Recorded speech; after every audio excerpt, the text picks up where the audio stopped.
Ready. Good evening, everyone. Welcome to the regular meeting of the San Rafael City Council. Today is Monday, July 21st, 2025. I'll request the city clerk to call the roll. Vice Mayor Bushy. Present. Councilmember Hill. Present. Councilmember Kurtz. Present. Councilmember Yedenskulati is absent. Mayor Kate. Present. 4 of us are here this evening. We met in closed session. I invite the city attorney to report out. Thank you, Mayor Kate. So the closed session discussion was concluded on items 2A, 2B, and 2C. And as to those items, no reportable action was taken in closed session. The council will, after the conclusion of the regular meeting, return to closed session on item 2D and resume its discussion. And we'll report out on that at the August 18th meeting. Thank you. So good evening, everyone, and welcome. Whether you're here with us in person or tuning in from home, we are glad that you're participating. I always like to start our meetings by recognizing the incredible work of our city staff. These are the people that keep San Rafael running day in and day out, often behind the scenes and often juggling more than one urgent issue. Their dedication to the community is real, and we are all better for it. Last week, we announced the employee and team of Q1 for 2025, and I want to take the moment to highlight them here. This is an internal program where employees nominate and select each other for exceptional service. So employee of the quarter is James Arrieta. He is a vehicle equipment mechanic 2. Through his efforts, the city's fleet continued to serve our community reliably. Be it DPW or our first responders, we are so grateful to him for keeping everything running so well. For the team of the quarter, the winners are the Digital Service and Open Government GIS team, Vedika Ahuja and Sherman Pang. They're recognized for their user-centered approach and that they consistently show thoughtfulness for the end user, ensuring tools and updates are practical, accessible, and easy to use. And we all know as we continue to transition to online and technical tools that serve us well, we are so appreciative to Vedika and Sherman. Congratulations. Before we start the business meeting, we'd like to include a land acknowledgement. This is in addition to the work that we do with the tribe on an ongoing basis.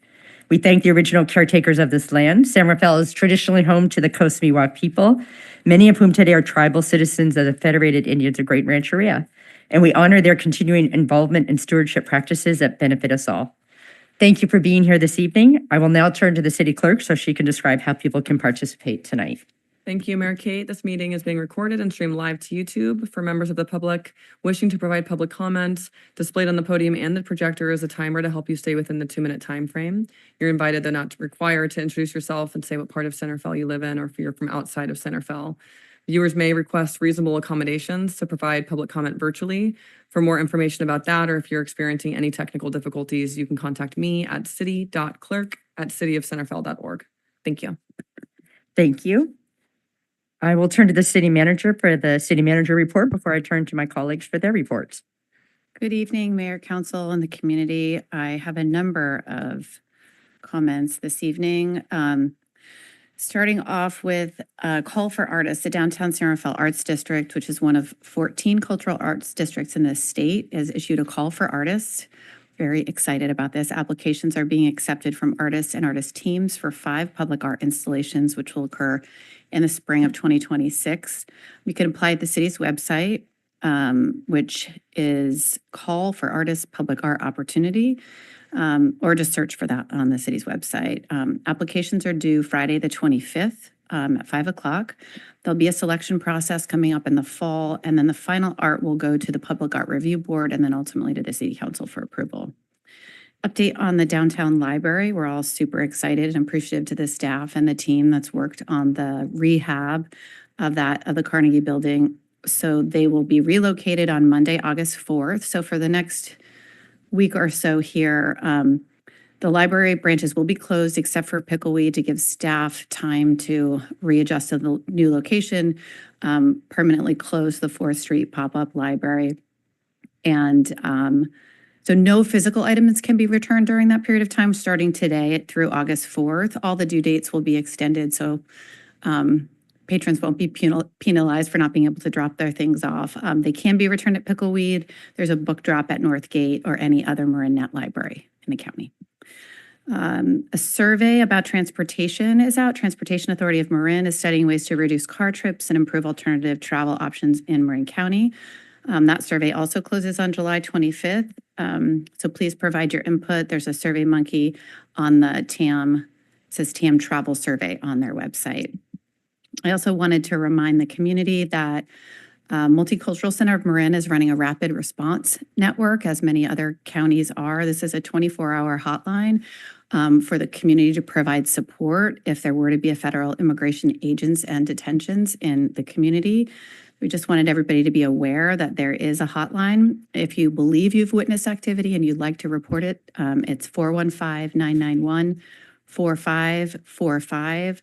They have trained legal observers. They will provide references to resources, social services, et cetera. So it's really a dispatch line, and a legal observer is the scope of work or is the service they're providing. I have a couple employee recognition things to add to Mayor Cates. The city was awarded the prestigious Certificate of Achievement for Excellence in Financial Reporting by the Government Finance Officers Association for its ACFR, an annual comprehensive financial report for fiscal year 23-24. The awards are judged by an impartial panel of experts, demonstrates the city's commitment to transparency and clearly communicating the city's financial position. It's the highest form of recognition in government accounting and financial reporting, which we've achieved many, many years in a row. I want to especially thank Financial Manager Sean Plate, his accounting team, Director Navazio, and the entire rest of the staff for once again being recognized by this GFOA award program. Other exciting news, the police department, I want to call out Lieutenant Todd Berenger for applying and successfully receiving a $483,000 grant from the California Board of State and Community Corrections Burn State Crisis Intervention Program. This will provide critical funding for the SAFE team, which is the city's mobile mental health crisis unit. This grant will support the continuation of the program for an additional 2 years. This is incredibly important since there is no long-term committed funding source for this program. It's the only way we can keep it up and running is to receive grants like this. So special appreciation to Lieutenant Berenger and the police department. So a couple of events. San Rafael Festival of the Arts, a new chamber-sponsored event, is July 26th, this Saturday from 11 to 6 at Falkirk Cultural Center right at Pier on Mission. Live music and food vendors, so that's really exciting. Dancing Under the Lights is back, hosted by the Business Improvement District, also music, food, and dancing, Friday, August 1st on 4th Street from A to Luton's Place. And then another community event with our police department is National Night Out, where neighbors in the San Rafael Police Department connect to promote safety and build relationships with community. There are various locations all over the city in different neighborhoods. It's August 5th from 6 p.m. to 8:30 p.m. If you're interested in more information about where your neighborhood is celebrating, you can reach out to Antoinette Bullock no later than July 29th. There's also a registration form if you want to sponsor an event. Her contact information is 415-485-3114. And I believe, just a note that the City Council summer meeting schedule, we have a summer recess for the first meeting in August, so there will be no meeting on August 4th. The second meeting in August is scheduled as usual on August 18th. And just to note, since it was previously on the agenda, the proposed e-bike ordinance will be heard at the council meeting agenda on the 18th. Thank you. I'll turn to my colleagues to report out. I'll start with the Vice Mayor. Thank you. I attended a board meeting of the San Rafael Library Foundation, which was held in the refurbished Carnegie, and we got a tour by Director Quaffa. Place looks great, colors, paint and light fixtures makes a big difference. So we enjoyed that. Also attended meeting of the San Rafael Sanitation Board, and that was a routine matters, and it was done in a short time. We continue to pursue our strategic operating agreement with the Central Marin Sanitation Agency. And finally, I attended a board meeting of Marin Transit, important meeting coming up here in San Rafael on Wednesday night, July 23rd at 6 p.m. at the Borough Center in Pickleweed. That's the right way to describe it. Yes, exactly. a joint meeting with the Golden Gate Transit District and Marin Transit to get input on various proposals for changes that are being brought forward for bus service, as well as the new facility that is contemplated in the canal area. So if you're interested in transit service or the transit building to be built, Wednesday night, 6 o'clock. Thank you. Thank you. Councilmember Kurtz? Just have two items. Councilmember Hill and I attended the Marin Builders Association member meeting, which is, they invited all the electeds across the county and it was a full house. And I attended with Supervisor Sack at the opening of the fair. And a huge thanks to San Rafael Police Department and Fire Department who were at the fair every day. They had a lot of energy on day one and still had a lot of energy on day 5. So thank you. That's it. Thank you. Councilmember Hill? Thank you, Mayor Kate. I have 2 meetings to report out on, in addition to the meeting that I attended with Councilmember Kurtz. On Wednesday, June 25th, going back almost a month, held my final meeting presiding as the president of the Marin County Council of Mayors and Council Members at Marin County, where we received a presentation on placemaking and an update on the adopted e-bike ordinance. I was able to make a couple of concluding remarks at the end of my term. I definitely wanted to thank the Secretary Treasurer, Rebecca Vaughn, that I want to give a shout out in this meeting because she is the backbone of MCCMC and the historian. And then on just this past Saturday, I attended the Touch a Truck event that was hosted by San Rafael Police Department at the Alboro Center. It is tremendous especially for children, but also for adults who have kids inside of them who like to touch all the trucks. And it wasn't just, of course, the police vehicles were there and the fire trucks, but also public works, a school bus, all sorts of other trucks that other vendors use throughout our community to deliver services. So it was a wonderful event, and I hope I can attend again next year. That's my report. Thank you. And I'll just share, I attended the Smart Sonoma Marin Area Rapid Transit meeting last week, the week of July 4th. The ridership hit new records. They had total of over 35,000 boardings, and it was because they were aligning it with the fair hours, so people were coming from the north to enjoy the fair. Also at that meeting, and Vice Mayor Bushy was referring to this, Golden Gate, there's a program called Mascots. I do not know what that acronym stands for, but basically it's the different transit agencies, Golden Gate, Marin Transit, Smart, figuring out how do they better align their services to best serve the end user. Through that mascot work, the Smart will be increasing their service because what they found was that the majority or the best transit is along 101 is along Smart. So Smart will be increasing their service, and Golden Gate and Marin Transit will be altering theirs to better feed with Smart. So historically, Golden Gate has done the 101 route. They won't be doing that one anymore. So there's more changes to come. And really what Vice Mayor Bushy was saying, it's your opportunity to learn more and to give input, but the end goal is to have a more seamless transit system for the end user, both in terms of time and in terms of the amount of money that you pay to go from one area to the next. 2 other meetings. I'm your representative on the Transportation Authority of Marin. Back in June, we adopted our budget, a balanced budget. So if you want to learn more, definitely go look at the packet that's posted on the website. And then last week, I had the honor to participate through the U.S. Conference of Mayors at an AI, artificial intelligence conference at Google in San Francisco.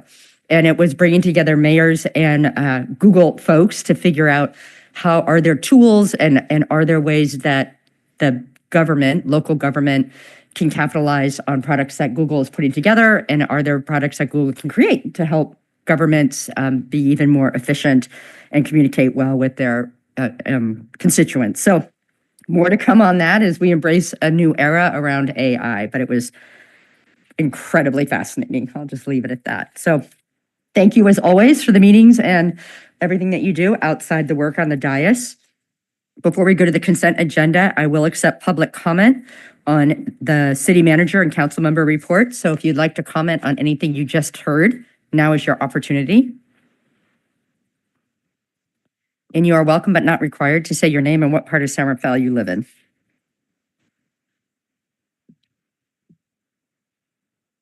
Wait, hold on. It doesn't sound like that's on. Give us 1 second. Sorry.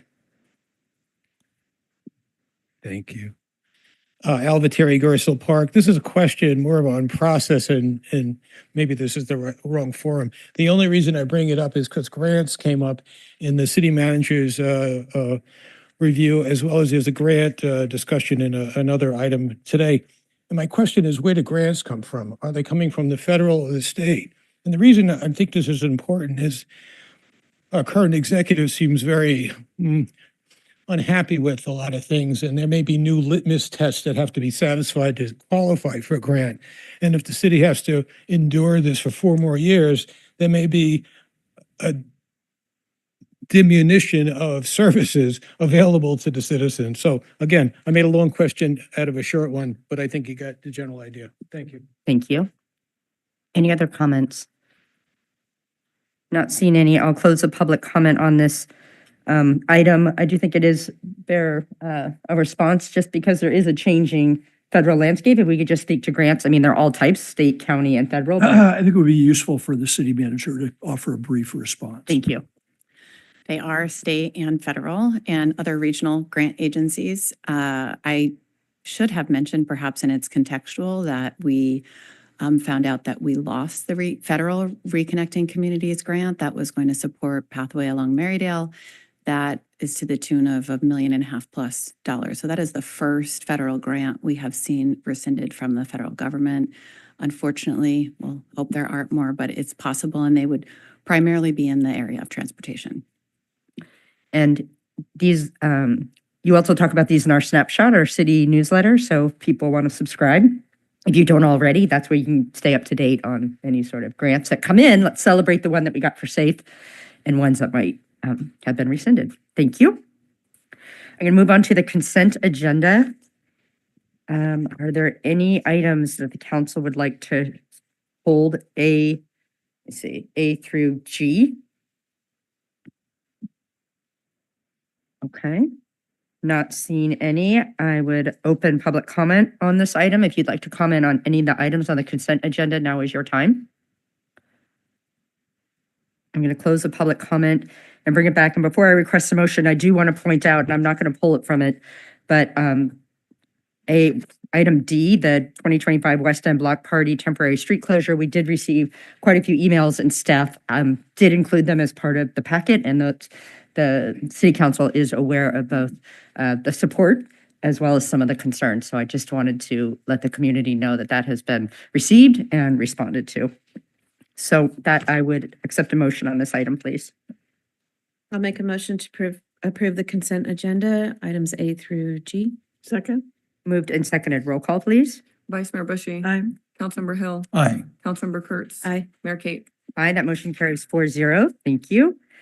We have a public hearing. It's the major environmental and design review permit, variance and exception to specified hillside development standards for 38 Miraflores Avenue.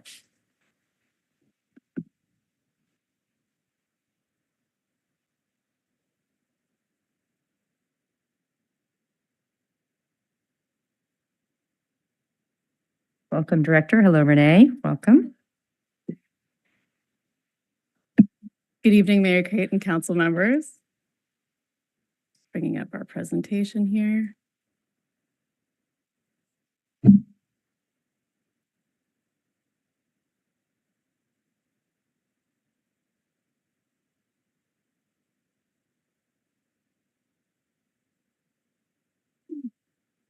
Good evening again, everybody. My name is Renee Nickenig. I'm here to present the project planner for the project at 38 Miraflores Avenue. Here today for review by the City Council. The purpose of this hearing is to review a project that was unanimously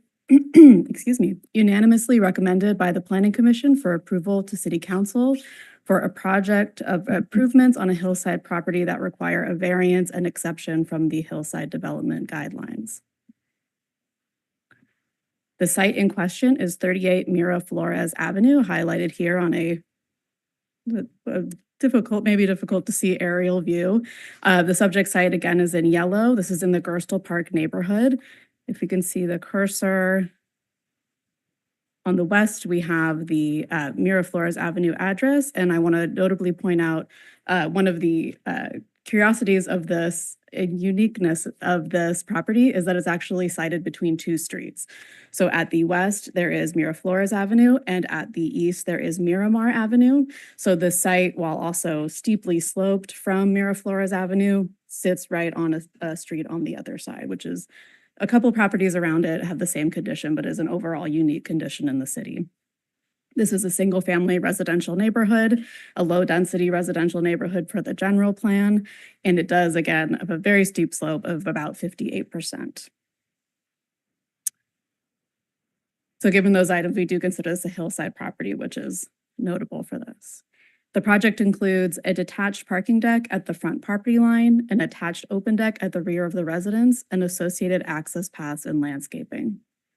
I'm including an overall site plan of the proposal, of the primary residence and the two additions, and a close-up of the two items that will be added. I have additional details as well if we'd like to discuss the project specifics. The reason that this project is coming to the City Council is per the code. Any exception to the identified hillside standards does require an exception approved by the City Council. For this particular project, due to the square footage that will be added, the project will exceed the required natural state for the property, which in the hillside development district, there is a 25% plus the average slope of the property must be retained in its natural state.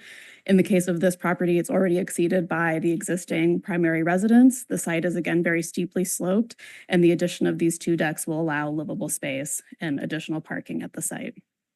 The property is also within 100 vertical feet of a nearby ridge line, which also requires exception to the City Council, but these new improvements will not further impede any existing view. The staff recommendation is to approve the resolution for this major environmental and design review and exception to specified hillside standards and variance for a new attached elevated deck and detached parking deck with associated access paths located at 38 Miraflores Avenue. I am happy to answer any questions that Mayor Cater or the council may have. I also have the applicant is present here today with a presentation to present tonight. Okay, thank you. Thank you, Renee. Any questions by the council? Not seeing any questions, I'll invite public comment on this item. If you'd like to provide any comment, now is your opportunity. Okay, not seeing any public comment. I'll bring it back. Any additional comments? Vice Mayor, would you like to offer any comments before a motion? I do have comments. It's been a long time since I looked at the hillside guidelines. And I can't recall a time when the Planning Commission unanimously supported a variance, much less several of them. So I don't want to lose sight of the importance of our hillside guidelines, the importance of our Planning Commission. They have come together to support this recommendation, which is unusual. And I think that is in alignment with the unusual nature of the site. So I will support staff's recommendation and thank the Planning Commission for doing a thorough job. Excellent comments. Any additional comments? Oh, yeah, Councilmember Hill, go ahead. Thank you, Mayor. Yeah, I will build on the Vice Mayor's comments, which is I did have the opportunity to watch the Planning Commission proceedings from end to end. I think that the Planning Commission, the newly formed Planning Commission, which also have design folks on there, asked robust questions of the applicant and staff, and I agree with the Vice Mayor that this was a thorough vetting by the Planning Commission. I would also say that it does honor the purpose of the exceptions process for the hillside development standards in spirit and in letter. So I also will be supporting this resolution. Thank you. I have no further comments. Would you like to make a motion, Councilmember Hill? Yes. Make sure I read the right thing this time.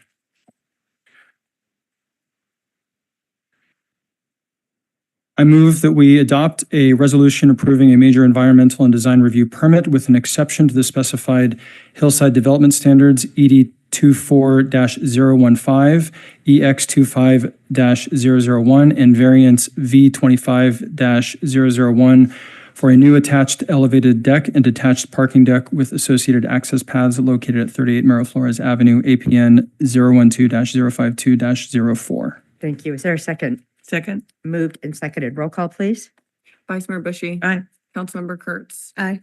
Councilmember Hill. Aye. Mayor Kate. Aye, that motion carries 4-0. Thank you, Renee. Thank you, Director. The next item is a public hearing is council and mayor compensation. I see Director Sanchez is joining us.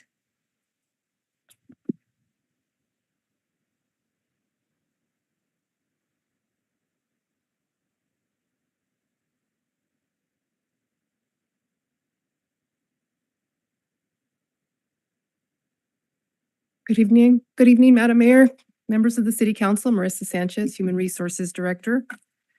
The item in front of you today is an introduction of an ordinance repealing and replacing ordinance number 2038.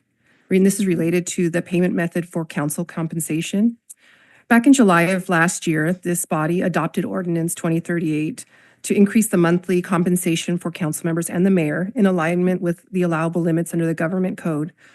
But upon further review, staff identified that there was some current language that's in the current ordinance related to cafeteria program benefits that can be misleading or implied to a broader entitlement than intended. So the purpose of this item is to add some clarifying language that would help to avoid any potential misinterpretation. So with that, staff is recommending that the City Council introduce the ordinance, waive further reading, and refer to it by title only. Thank you. Any questions of Director Sanchez? Not seeing any. I'll open the public comment on this item. If you'd like to comment, now is your opportunity. Not seeing any public comment, I will close the public comment and bring it back for additional comments. I will just say thank you, Director. We had brought this initial item, as you point out in the staff report, over a year ago, and I just want to point out that if anyone out there does the math, they realize that the work on the council and as an elected official, it is an incredible honor to serve our community, and we don't do it for the money, given the hours that we put in. But this was an important cleanup, and I'm glad that we were able to clarify this resolution. So with no additional comments, I would accept a motion on this item, please. I move that we introduce the ordinance, waive further reading of the ordinance, and refer to it by title only. Second. Moved and seconded. Do you want to read it before or after roll call? I'll do after. Okay, roll call, please. Vice Mayor Bushy. Aye. Councilmember Hill. Aye. Councilmember Kurtz. Aye. Mayor Kate. Aye, that motion carries 4-0. Oh, now you may read the ordinance. Thank you, City you. Clerk. An ordinance of the City Council of the City of Center Fell repealing and replacing ordinance number 2038 to add language under Division 2, Paragraph 3, related to payment method for council compensation. Thank you. Our next agenda item is, oh, no, Director Sanchez is leaving. We have Chief Spiller. It's the reemployment of retiree within 180 days of retirement. I see Chief Spiller is joining us.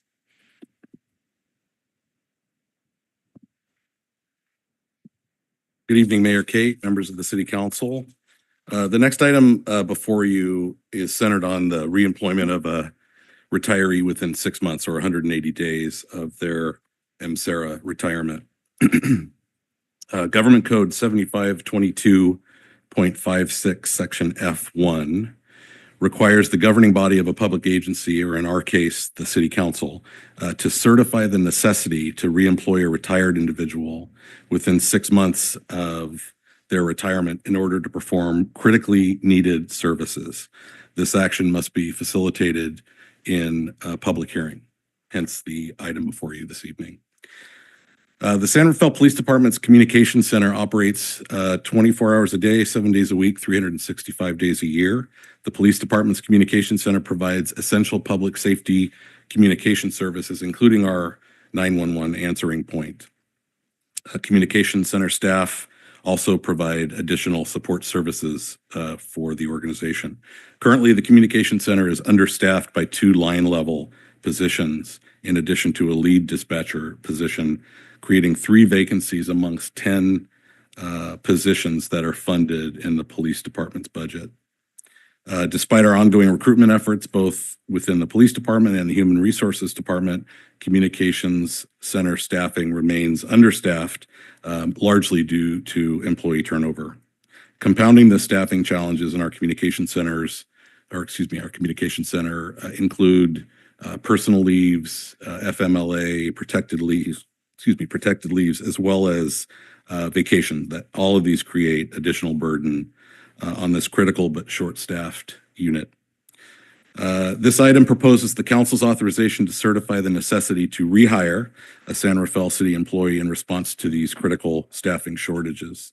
As indicated in your staff report, this recommendation is grounded in compliance with California Government Code. While the city's police department typically relies on hourly or per diem dispatchers to cover shifts, to provide vacation relief, and to support special events, others in this role have had a more substantial break in service, which does not require council approval if it's been in excess of a 6-month break. The staff report identifies the previous employee that the police department seeks to rehire as Andorra Lee. Miss Lee brings over 3 decades of public safety dispatch experience, as well as contemporary familiarity with police operations, and this will serve the organization in bridging our existing staffing gap. Moreover, the department will benefit from decades of institutional knowledge, operational expertise, immediate shift relief, minimizing these staffing challenges and relieving the organization of the compounding overtime burden. If authorized, Ms. Lee's limited term appointment, which is capped at 960 hours per fiscal year, would provide immediate relief to communication staff without any downtime or training impacts. There's no fiscal impact resulting from this action. If approved, the associated labor expenses are already budgeted in the police department's budget for per diem hours or hourly hours that exist within our budget. While limited options exist in the staff report, the staff recommends that the City Council adopt the resolution to certify and authorize the contingent hire of retired City of San Rafael employee Andorra Lee for a duration not to exceed 960 hours per fiscal year. And with that, I'll be available for any questions you might have. Thank you, Mayor Kate, Chief. If you don't mind, I just wanted to add a Please. couple of remarks. First, in my almost 10 years of service with San Rafael, I believe this is the very first time we've asked council for this sort of consideration.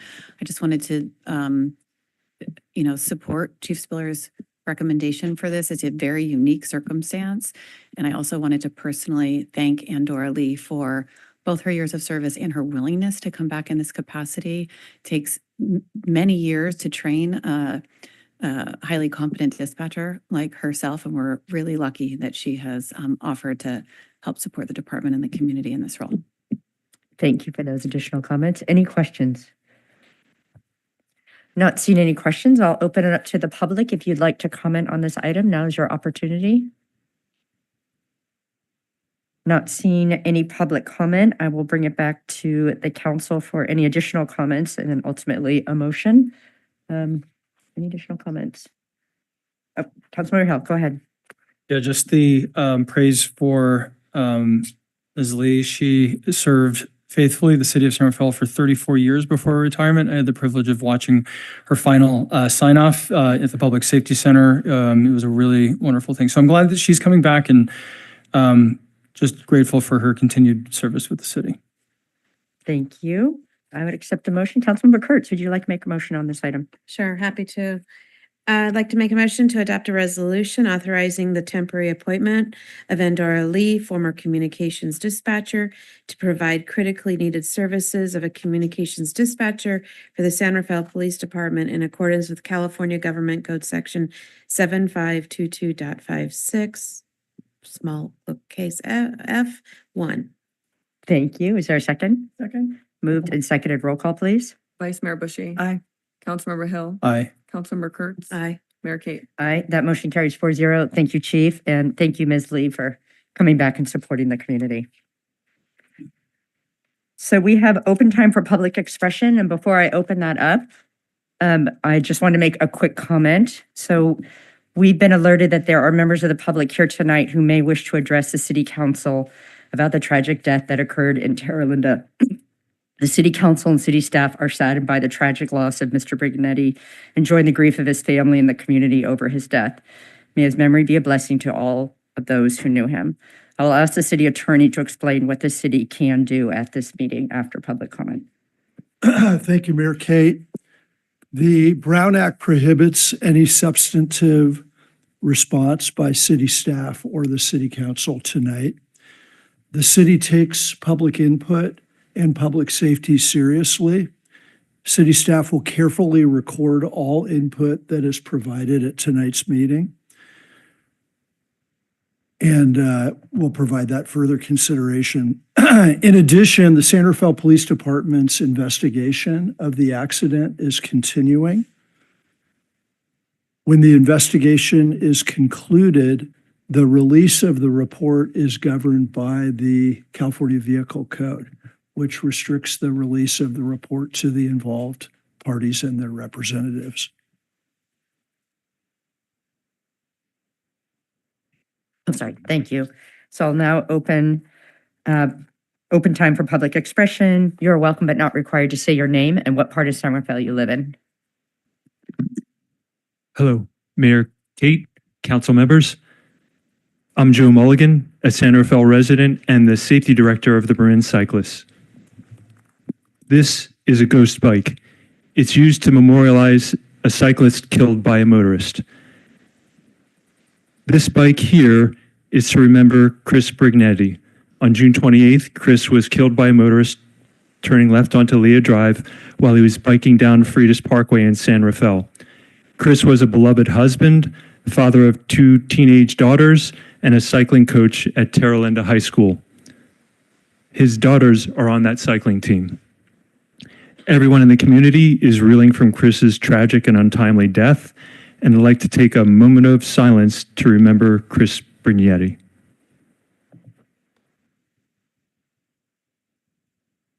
Thank you. Thank you for your comments. Anyone else like to address the council? Hello, Council. My name is Charlie Sudlock. I'm the Director of Communications for the Marin County Bicycle Coalition. I want to begin by thanking you all for what you have done to protect the citizens of San Rafael and remind you that this is an ongoing project and that we look forward to the collaboration to prevent tragic incidents like this from happening once again. This intersection, you will find, if you do the barest of research, is incredibly dangerous. There have been 4 similar crashes over the last 5 to 7 years. And in the 2018 bicycle and rolling plan, we did make recommendations that this intersection be fixed. We need to fix this intersection. We need to fix the process by which these intersections are properly resolved. Outside on the steps of City Hall tonight, we had close to 100 members of the community, not just cyclists, but members who knew Chris as a father, as a husband, as simply a good friend. And had we taken into consideration a more effective strategy for fixing intersections like this, it wouldn't have been as much of a conflict zone, and Chris would likely be still biking and rolling with us today. I know that this is an incredibly tense situation, but we need to do better, not just as a city, not just as citizens, but we need to work together to make sure that this never happens again. Thank you for your consideration, for your time. I appreciate it. Thank you.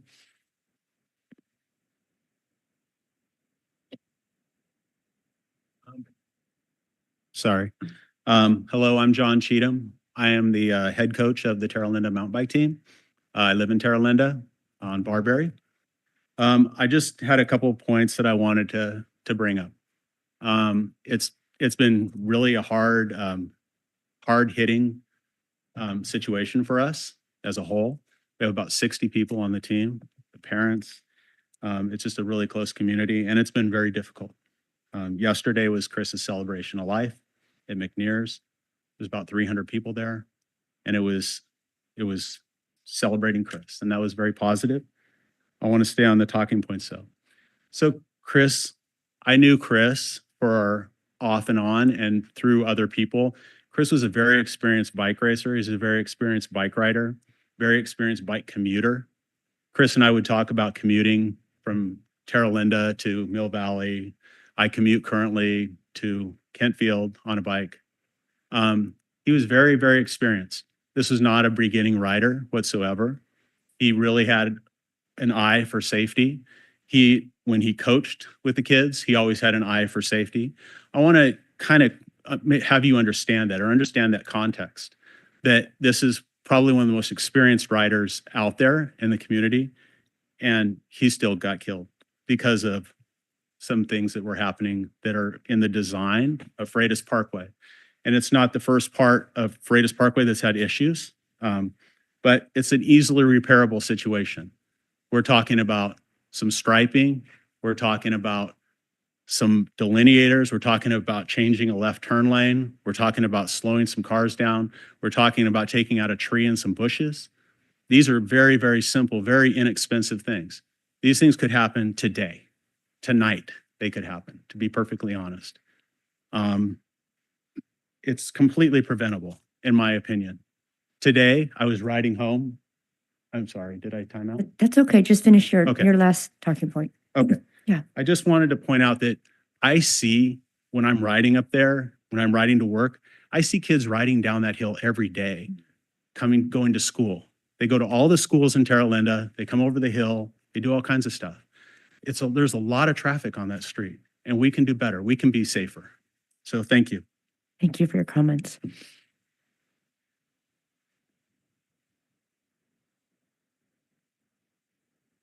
Hi, my name is Alice Ostrovsky, and tonight I'm here as a mom.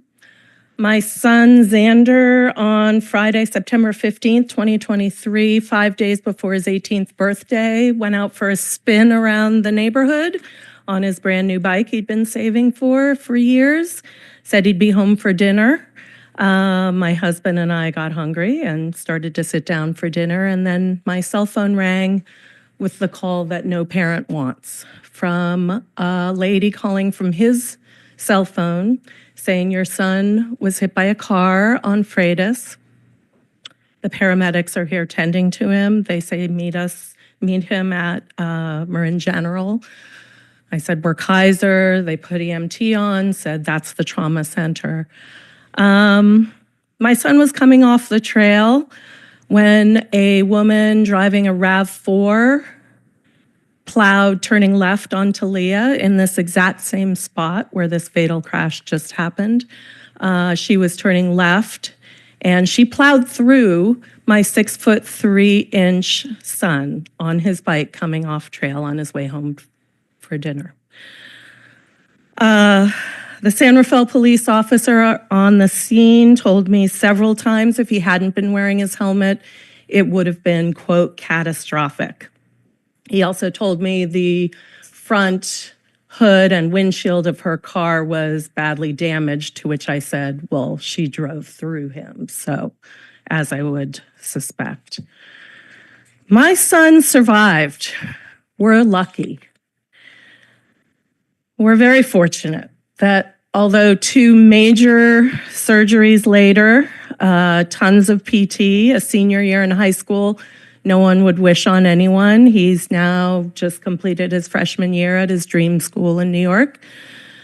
He suffered a fractured clavicle, a level 4 shoulder separation, several fractured ribs. He missed weeks of his senior year of high school at TL. He awaited the first of 2 surgeries for 10 days in excruciating pain, so much pain. But he survived. And in this case, my son, who would be here tonight, but fortunately is on a road trip that was supposed to happen last summer but couldn't because he had just finished his 2nd surgery. He knew the driver of this vehicle and passengers, as well as the daughter of the man who was killed, Chris. This is devastating. It's unthinkable that this keeps happening at the exact same location. It is inexcusable that that is a yield. That left turn is a yield. It must be a stop. Full stop, stop sign. Yield, ridiculous. He actually said later that as he crested the hill, he saw a car approaching, coming up the hill, but he knew he had the right of way. In fact, in the police report, we learned that there was a husband and wife in a car behind the woman who hit him. The husband was in the front passenger seat. He said in the police report, he actually saw the bicyclist coming down. So in his case, no excuse for why this woman not only didn't yield, but didn't stop. However, the changes need to be made. It needs to happen on your watch. No shrubs, no trees, stop sign for those turning left.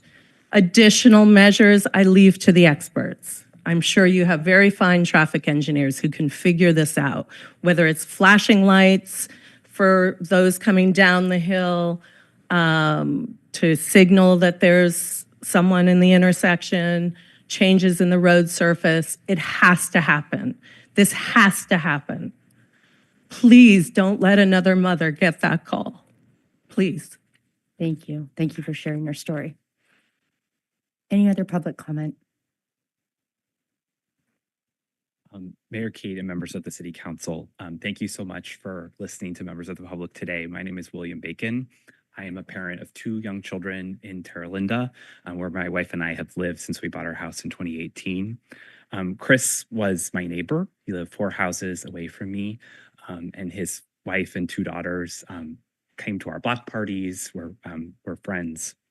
So this is deeply personal and tragic for me and my family to lose our neighbor. We also are daily cyclists. My wife and I both commute to the ferry in Larkspur on our e-bikes, one less car on 101 at the peak rush hour.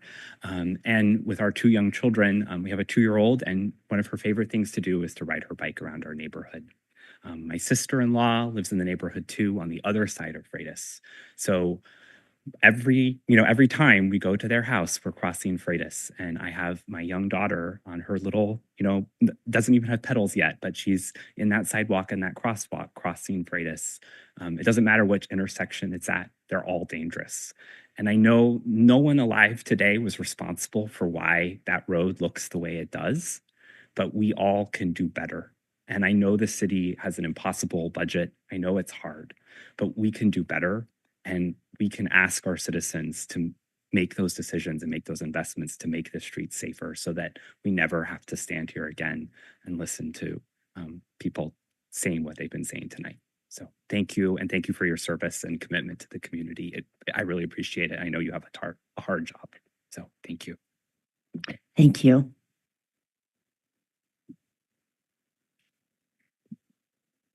Good evening. Will said a lot really eloquently. I hope to meet his eloquence. But you may know me as Dave Rhodes, Walk Bike Santa Fe. We just held a rally in front of City Hall, steps of City Hall right here, with about 100 people that were mourning and also trying to take action and emphasize to our city council and our staff to take action tonight and ongoing around the unsafe conditions for people walking and biking. We are clearly prioritizing people that are in 5,000-pound vehicles that are safe in their vehicles, but not prioritizing people that don't have that level of protection around them. And I really demand that we take action on this intersection and the countless others that we've noted in our bike plan.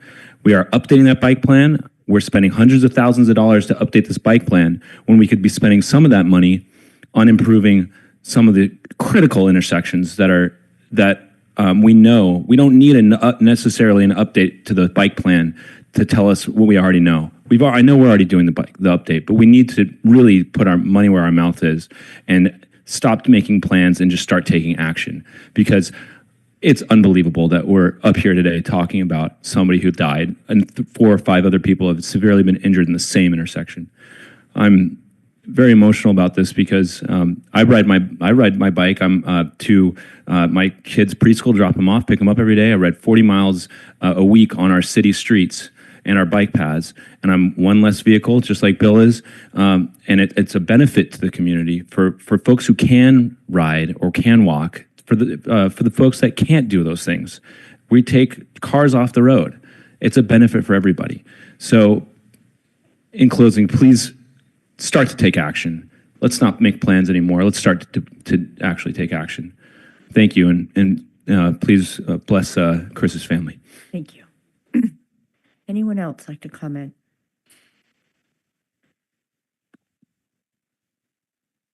Hello, my name is Steve Locke, local resident. This helmet here is it's given to head coaches from the organizing body NICA for mountain bike teams. And what it represents is a lot of time and training that we put into learning how to coach these kids and to get them safely around our town and to the street. And if you talk to any coach, the worst part of this whole process is getting the kids to the trails and to the fire roads. It's the city streets. And we're, the coaches, we are all experienced cyclists. We take a lot for, we think that we know how, we put up with all the junk that's out there and the bad drivers because we're experienced. But it's the most frightening thing is finishing a practice and releasing your students to ride home in the twilight home. And this really has to stop. It really has to have a focus because people like Chris, I don't know Chris, I never met him, but I know him because I know what it takes to become a head coach. And I know how much dedication he put in to all of the kids that he shepherded around these hills.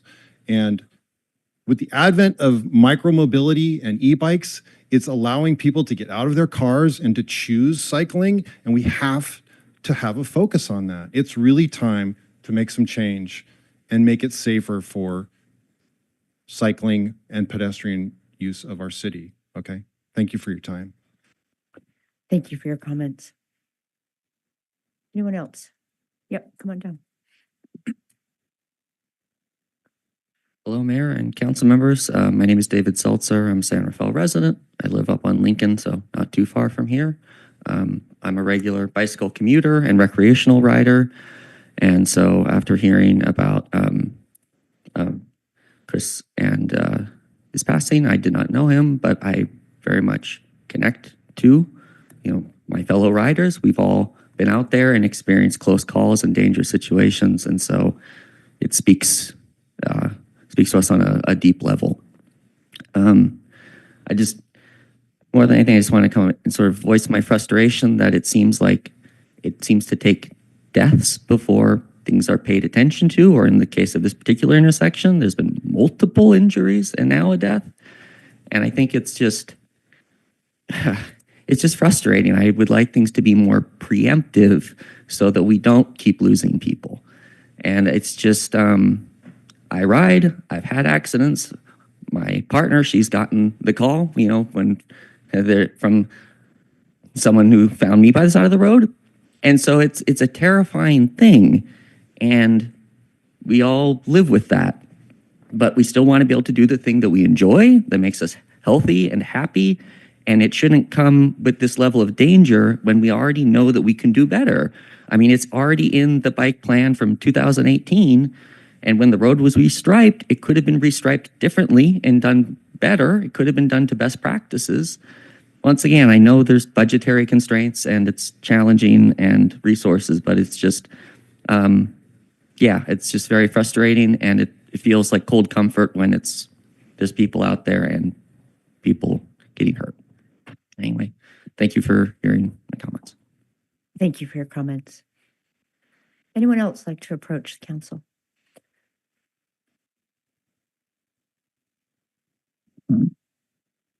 Hi there. My name is Dolores Mosqueda. I'm a Kentfield resident, and I commute all throughout Marin for work and for recreation on my bike, and I drive a car, and I've seen this intersection. I've gone down it many times down Freitas Parkway either climbing up it or coming down the other direction into Terra Linda. And I just really believe that there are some simple ways that we can, make things a little bit safer for everyone, for drivers and for cyclists.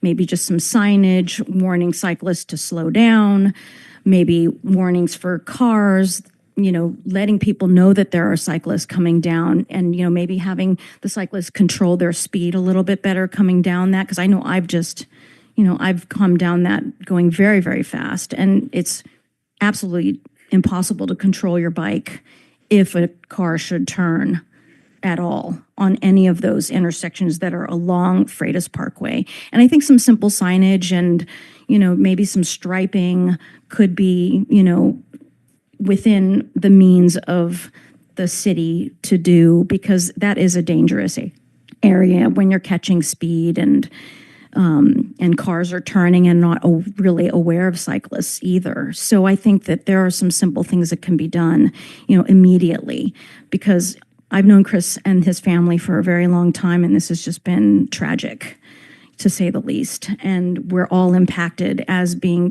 people on bikes, whether for recreation or for commuting. And so thank you for your time, and I really hope that we can kind of fix this issue as best we can and make people more aware. Thank you. Thank you. Hi, my name is Sarah Roth, and I'm a Terra Linda resident. And you may remember me from the slip lane on Freitas and Montecillo. I'm here today to honor Chris and his family and to hope to make some change in how the city handles these unsafe intersections. It took us 5 years to change the one intersection. That just involved putting up cones. I don't think the fix for the intersection where Chris was killed is going to be a complicated fix, as everyone has mentioned. I know it's been on the radar of the city since 2018 and been in the plan to get it fixed, and it hasn't happened, and I don't know why, because there was a repaving that happened, and that would have been the ideal time to do it. I hope that all these people making comments today is bringing to light the importance of this and how much our community is hurting and how much we need to see change. And these are some easy fixes. I've been riding that hill since I was 5 years old. I grew up in Sleepy Hollow. I now live in Terra Linda. I've been going back and forth on my 10-speed, my mountain bike, my e-bike. It's a dangerous hill. It pick up speed. Cars think that they don't realize how fast you're going. It's not a very visible section for cars. Those bushes need to be taken down. The tree needs to be taken down. The left turn lane needs to be changed to align with the street. And it needs to happen now. Like, we can't keep waiting.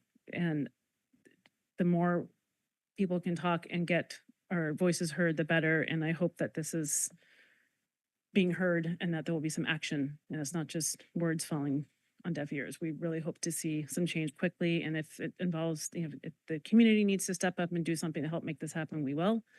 And I hope that this is all going to happen quickly and not take 5 years to make some changes. I don't want to see anyone else hurt here. I have children in the neighborhood. I ride it. My husband commutes on it every day. We need to see some change now. So thank you for listening, and appreciate all the work that you're doing on this, and hope that we can work together to make this happen quickly. Thank you. Thank you for your comments.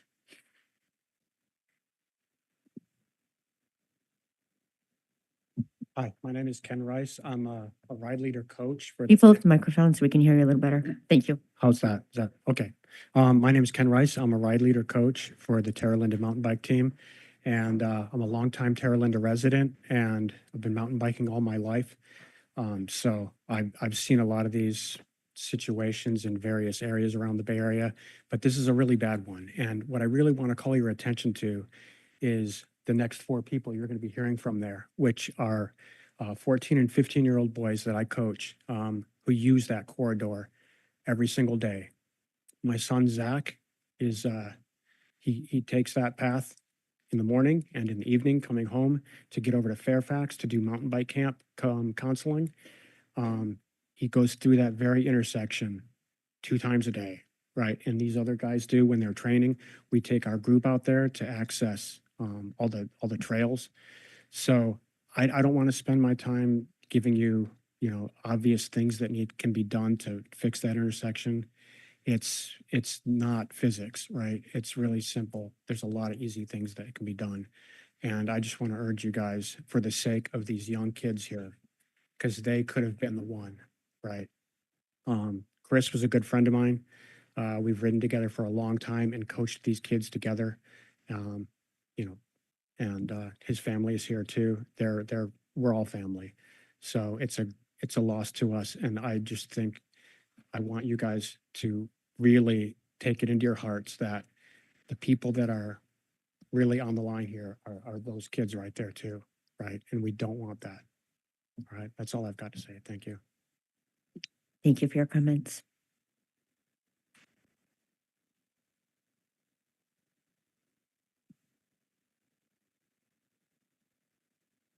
Hello, my name is Sam King. I'm a mountain biker and a road biker.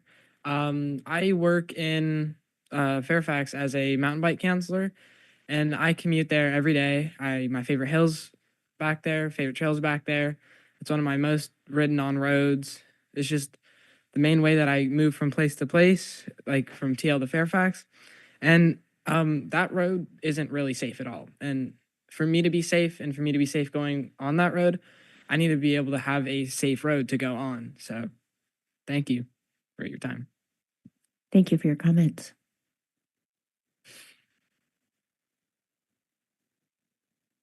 Hello, my name is Lincoln Gray. I'm a mountain biker and a road biker in Terra Linda, and I'm soon to be a driver as well. And the most important thing I've learned and I've been told countless times is that I need to be safe.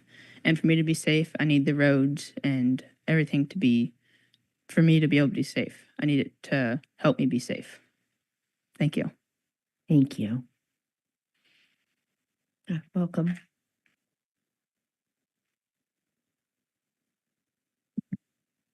My name is Owen Wenzel. I'm a rider for TLMTB. I ride road bikes and mountain bikes. And one of the main things I would like is I ride this hill a ton. Commuting to work, I work at the same camp as Sam, who's my friend. I ride this hill almost actually every day for the past couple of weeks during summer. This hill is very unsafe. I've ridden it multiple times. I know many other cyclists have gone fast down this hill. I would like to see change the intersection, and many other intersections I think around here need to have change, and I'd like that change to happen sooner rather than later. It's happened way too many times. I think it needs to end now.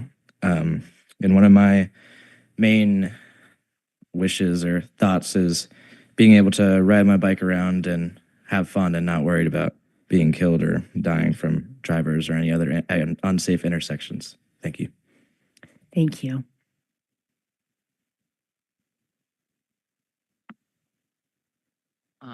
My name's Zachary Rice. I'm on the Terra Linda mountain bike team with all these guys. And one of the things that shocked me the most about Chris's death is that he wasn't just anyone riding out there. He's a super experienced rider, and he's been on mountain bikes, on those trails, on those roads for 20 years plus. So yeah, all I have to say is that he's experienced, and that alone should tell you guys that it can be anyone, right? If someone, who's been riding for that long died, someone who's been riding for that long is so experienced, anyone could die on that intersection. That's all. Thank you. Thank you. Anyone else? Hi, my name is Sarah Vanarska. I am Chris Brignetti's wife, the man who was just killed 3 weeks ago at that intersection. I cannot understand how this intersection has been a high priority for 6 years and nothing has been done. Nothing. This road, Freitas Parkway, is the not mountain bike, bicycle thoroughfare for anybody who rides any kind of a bicycle between Novato, San Rafael, Terra Linda, up and over the hill to other parts of Marin County, over the hill to San Anselmo, Fairfax, you name it, West Marin. It is the bicycle highway. Everybody who rides a bike goes up and down that hill, and many of us many times a day. My husband rode a bicycle for 40 years. He grew up in San Francisco riding his road bike 40 years in San Francisco, and yet he was killed at this intersection less than a quarter of a mile from our house. And that is beyond messed up. This needs to be fixed now. I know countless people who have been injured, seriously injured at this very intersection. This has to stop. To me, there is absolutely zero excuse for this to go on. Zero, nothing. I went up to the crash site 4 times. The first 2 times I walked. The third time I drove myself, but I wasn't paying attention to what I could see. The 4th time I drove up there with my 2 daughters who now have no father because he was killed there. The 4th time I drove up there, this is after the shrubs had been cut down already. I was very, very conscious of what I could see. I was driving, scanning everything to see what I could see, and I could see nothing on that left side of the road. The road is higher on the left, it's lower on the right. I saw nothing. I could see far past, but in that flat spot, it was nothing. I couldn't see anything. This is not okay, and it needs to change now. I am very, very angry and beyond heartbroken, as you may imagine. And that's all I have to say.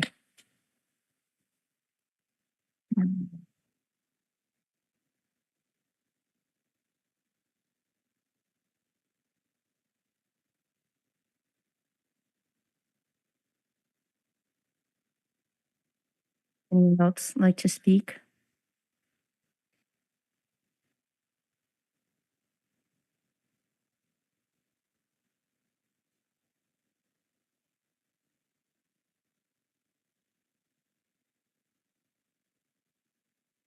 We're all traumatized by this. Please don't let this go for naught. What has happened? A few words: change the speed limit. I've lived in the meadows of Terra Linda for 7 years, and from the moment I moved in, I was contacting the city. Speed limit, too high. People, animals, bicyclists, other cars, everybody's speeding up and down that hill. Needs to be changed, and I feel like you've certainly gotten the message, and thank you for everything that you will do to change this. Thank you. Anyone else?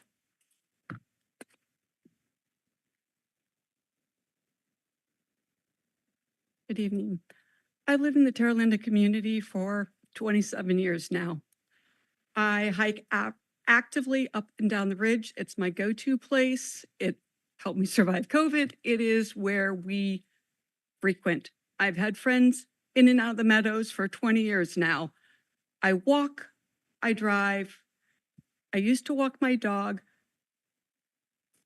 That whole section going up Freitas has been a known problem for the entire time I have lived in Terra Linda. It has had poor visibility. It has not been maintained. There has been countless requests throughout the community to have it addressed in whatever manner will make it safer for the entire community. I know several of the people who have been impacted by this intersection, and unfortunately had to attend a memorial yesterday with several hundred people to celebrate the life of a friend who was tragically killed unnecessarily 3 weeks ago. If all of this tonight is not reaching out to me, to you, then that's a whole different issue with the city of San Rafael that I'm sure will be addressed, because we have been consistent with our request. Do something about this, make it timely, and make it effective. Thank you. Thank you.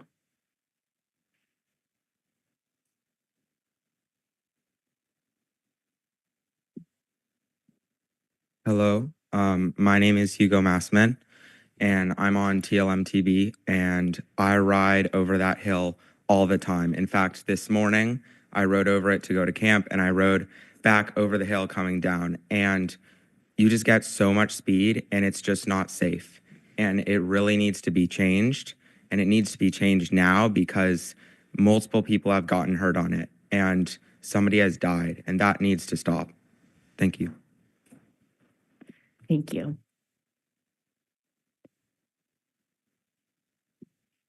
Hello, my name is Ana Andrade. I am a family child care provider in the Terralinda community for over 30 years. And 3 weeks ago, I saw two of my kids, who were my babies, lose their father. And instead of describing to you what that intersection is, I would like to invite all of you, drive up there, pay good attention, see what you can see, and then come up with a fabulous plan to stop this from happening again. Thank you.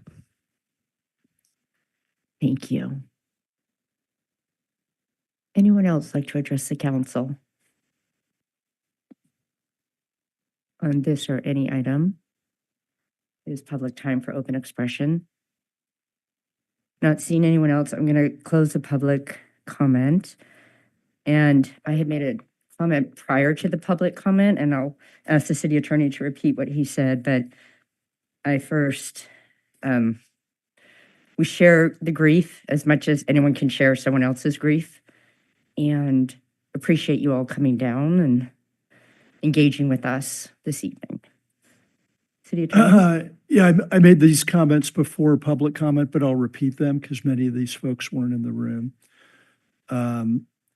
So this item that was addressed at open time tonight was not agendized. So under the Brown Act, neither the staff nor the city council will be providing any comment in response to any of the comments that were made this evening. But I can assure you that the city takes public input and public safety very seriously, and all of the comments made this evening have been recorded for further consideration. In addition, the police department's investigation of the incident is continuing. It hasn't been concluded. When the investigation is complete, the disclosure is limited, though, by the vehicle code. And so the only persons entitled to receive a copy of the accident investigation report are the involved parties and their representatives.